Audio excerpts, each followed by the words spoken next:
What's on, ladies and gentlemen? My name's Ross, I like games, and today we're going to be looking at some Universe 2 Dragon Ball Super cards, which are coming out in the Tournament of Power themed boosters. That's right, ladies and gentlemen.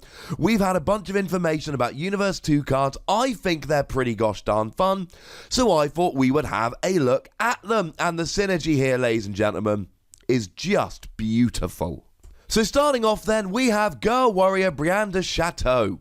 Apologies for my fairly poor French here. And it's a fairly standard 2-drop, 10,000 power, etc. But it's got barrier, meaning you cannot be chosen by the skills of your opponent's cards, which gives it a huge amount of staying power, especially when we've got things like Cell and Kale running around. Then, of course, we've got an auto. When you play this card, look at up to 7 cards from the top of your deck, choose one Maiden Squadron among them and add it to your hand. Well, that's going to help getting set up. And then, of course, we get the really good one, Maiden Squad Leader Ribrianne, which is absolutely brilliant here. It's got barrier, so when you evolve, you keep barrier. When a card evolves into this card, choose up to one of your opponent's battle cards and KO it, any you like, whatever the cost. And the auto, when this card attacks, if Kakunsa and Rozie are in your battle area, choose up to 2 cards from your opponent's hand and place them in the drop area. And you're doing the choosing here, so you can take their best 2 cards. It isn't like most of these, whereby your opponent has to drop 2 cards. You get to choose the ones that they drop. That is a lot of fun as well, and having a power of 25,000 isn't too bad. So the theory here is that you use Girl Warrior on turn 2, because it's a 2 cost, and then on turn 3 we can evolve into Maiden Squad Leader Ribrianne. And of course we've got the auto on Girl Warrior, so you look at the top 7 cards of your deck, hopefully you find the Maiden Squad Leader there, and then you can get the evolving going. We're already seeing a fair amount of synergy here. If you don't evolve, the cost is 5, and that is pretty gosh darn high. Now, we do also have Maiden Transformation here, which is a very useful card. It's an extra card. Now, it has a cost of 4, which initially seems pretty high, but you choose up to 2 Maiden Squadron with energy costs of 4 or less in your drop area and play them. So even though it costs 4, you're essentially getting 8 energy use out of it. So in that context, it's actually looking pretty cheap. And of course that's important because we need all 3 of the Maiden Squad here to really get this combo up and rolling. They work together very nicely indeed. So if we look at Maiden Squadron Kakunsa, and I'm sorry about the pronunciations here, I do apologise, then we see it's got a cost of 4, which means that it is going to be there for Maiden Transformation, which is very nice indeed. It's got critical, so when you do damage to a leader, the cards go to the drop, not to your opponent's hand. And if you've got Ribrianne and Rozie in your battle area, this card gains dual attack. That sounds pretty nice to me, ladies and gentlemen. And remember that Ribrianne's got barrier, so it's likely to stay around just a little bit longer. And then if we complete the set here with Maiden Squadron Rozie, it's got blocker, meaning you can block one of your opponent's attacks with it, which is always handy to have. But at the end of your turn, if Ribrianne and Kakunsa are in your play area, you can switch the card to active mode. And of course, it can only be attacked by one of your opponent's cards if it is in rest mode. So if you get all 3 of these down, you've got one card that's got critical and dual attack. You've got one card which has got blocker and then turns itself back to active at the end of the turn to get protection. And then you've got Maiden Squad Leader Ribrianne, which is just ridiculous. You've got barrier, and you should in theory be choosing 2 of your opponent's hand every turn and placing them into the drop area, and that's after choosing one of your opponent's battle cards and KOing it when you actually get the evolution up. Now, like I've said, you do need to keep all 3 of these in play, but the good news is that, well, Ribrianne's got barrier, and Rozie goes back to active at the end of the turn, so in theory here, we should be looking all right. And of course, we've got Maiden Transformation, so if you can get both Rozie and Kakunsa into the drop, then you can use Maiden Transformation to play both of them, for the cost of only actually playing one of them. This is what I was talking about when I mentioned synergy, ladies and gentlemen. It's very nice indeed. Now we do have another quite good extra card here, Maiden Charge. It's got a single energy cost. It negates an attack, it's a counter card. But then if your leader is Universe 2, you may place one card from your hand in your drop area, and if you do so, your opponent chooses one of their battle cards and KOs it. Now they get to choose which one they KO, but hopefully here you can use something like the Maiden Squad leader to KO the one that they would have chosen, so then they're forced into discarding something a little bit worse. And let's not forget here that you can use Maiden Charge to drop cards into the drop area, which means that you can be dropping the other squad so that you can get them back using Maiden Transformation. Now we do have a leader card to use here, although there's no guarantee that this has to be used with these particular cards. You could always use another leader. Super Saiyan 3 is one that people have been mentioning here or there. But we'll have a look at the leader. It is Brianne de Chateau, again, pronunciation, sorry, etc. And before it's awakened, you get to look, if you attack a leader card, at up to 2 cards from the top of your deck, choose a Maiden Squadron among them and add it to your hand. Then you place the remaining cards at the bottom of your deck in any order. You need to get the combo going here. It's all very well and good using Maiden Charge to put these cards in a drop, but you need to get the Rozie and Kakunsa in your hand in order to get them down. It's all very good having this nice evolve, but you need to have the card in your hand in order to evolve it.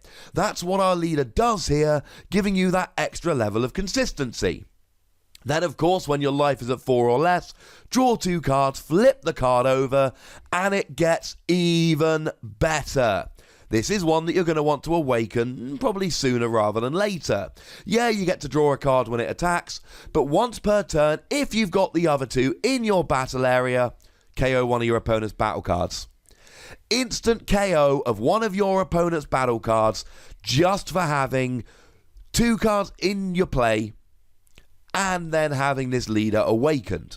And don't forget that Rozie does go back to the active at the end of the turn, meaning she's probably going to stay around a little bit longer.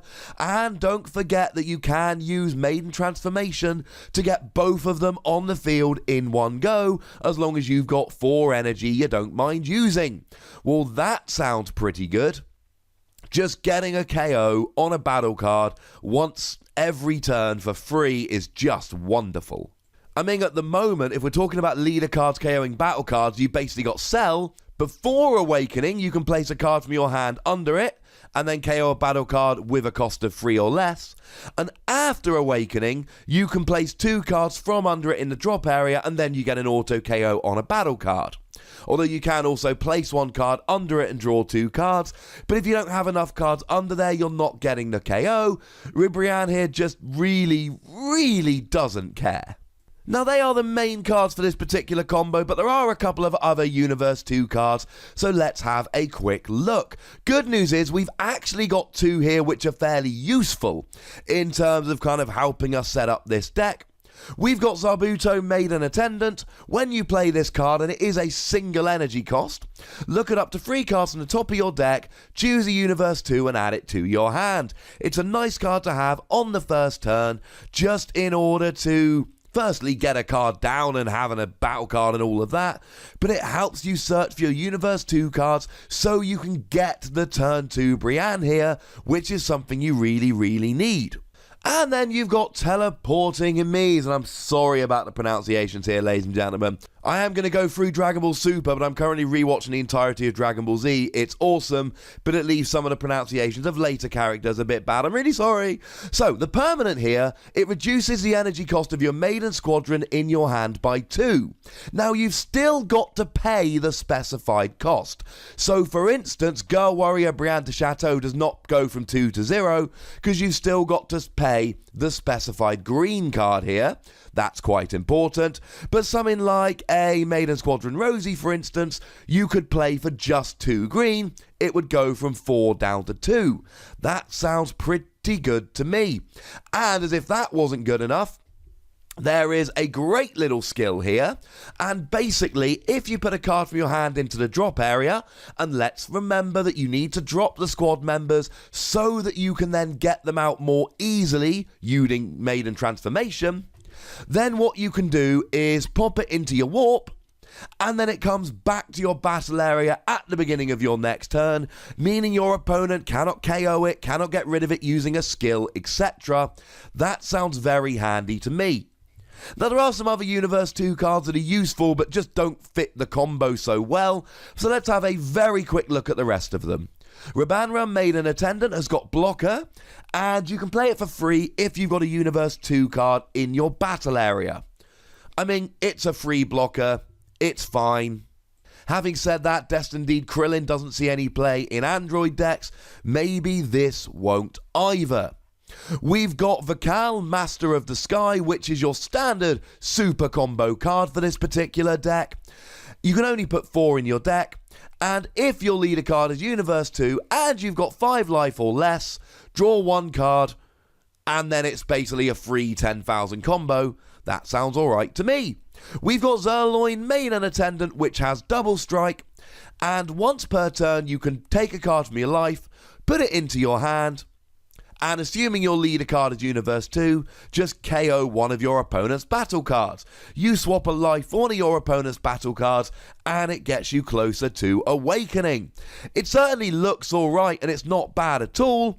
It's just likely to be a little bit expensive, especially when this costs 4 and you want to be getting Brianne going for free. Or for the same cost, you could use Maiden Transformation and get 2 of the Maiden Squadron out. It's fine. I just worry that you're not actually going to be able to dedicate the energy to this. We've got Attack Reflecting Prum, which is just a 2 cost with Barrier. That's what it does. There we go. And then Hermilla the Sniper. It's a free cost, so it's fine. And if it's in your battle area, once per turn, you can choose one of your opponent's battle cards with an energy cost of 5 or less and KO it. And I do like the combo here with Maiden Charge, in that if your opponent's only got a couple of battle cards out, hopefully you can KO a lower one with this, so that your opponent is forced to KO a higher cost one using Maiden Charge. Again, this seems pretty good, and it's always nice to get rid of your opponent's battle cards. It's a nice little card, but it's not part of the combo. The key combo here looks fun, and I tell you what, ladies and gentlemen, Maiden Squad leader Ribrianne really does look like a very, very powerful card indeed. These Universe 2 cards are going to be able to do a bit of damage to your board state, and they've also got some nice synergy here, which is going to speed up the deck quite nicely indeed. But I want to hear from you guys. What do you think about this deck? Do you think it's viable? Are you excited? Let me know in the comment section. Go nuts, but be nice. Make sure you like this video, subscribe to this channel. We're almost at 1,000 subs. And do check me out on Twitter at the Wossy. But by far the most important thing, as always, is to look after yourselves until next time. Thank you very much for watching. My name's Ross, and you've been watching Wossy Plays.